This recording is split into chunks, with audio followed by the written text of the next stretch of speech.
Les soirs. Donc je suis en seconde. D'accord. Tous les soirs pour t'endormir, tu es obligé de fumer, sinon tu sors le Sinon, je dors pas. T'as déjà essayé? Ah oui, c'est.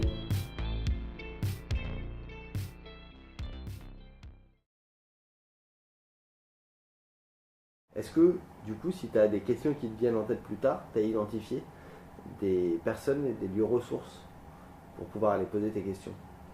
Non? Est-ce que, par exemple, au sein de ton établissement, tu penses qu'il y a la possibilité d'aborder cette thématique-là? J'en ai aucune idée. D'accord. Est-ce que tu en as parlé, je sais pas, par exemple, au sein de l'établissement, est-ce que à tes parents? Oui, ma mère elle est au courant, mais dans l'établissement, non. Non. Enfin, juste ma mère. D'accord.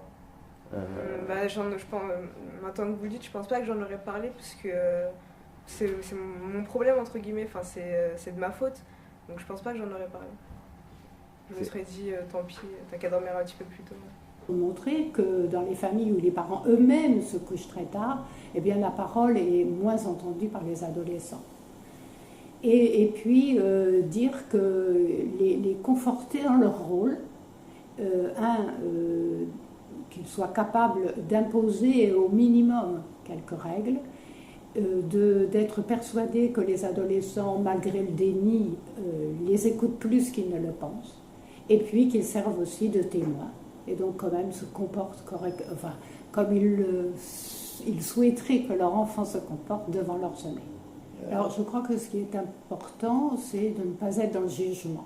C'est qu'ils arrivent en retard à l'école, que certains, et ça à des degrés divers, certains même vont faire de l'absentéisme scolaire, ce qui est quand même ennuyeux, et que d'autre part, ils se rendent très bien compte que surtout dans la matinée, il y a des périodes de déconnexion de l'adolescent qui est si fatigué ou si somnolent qu'il n'arrive plus à capter les informations qu'ils entendent délivrer. Donc, à partir peut-être de ces observations et de ces difficultés, que l'on peut faire des actions synergiques avec l'adolescent en lien avec les parents, s'ils sont d'accord, pour pouvoir en parler et reprendre des notions d'éducation et de motivation.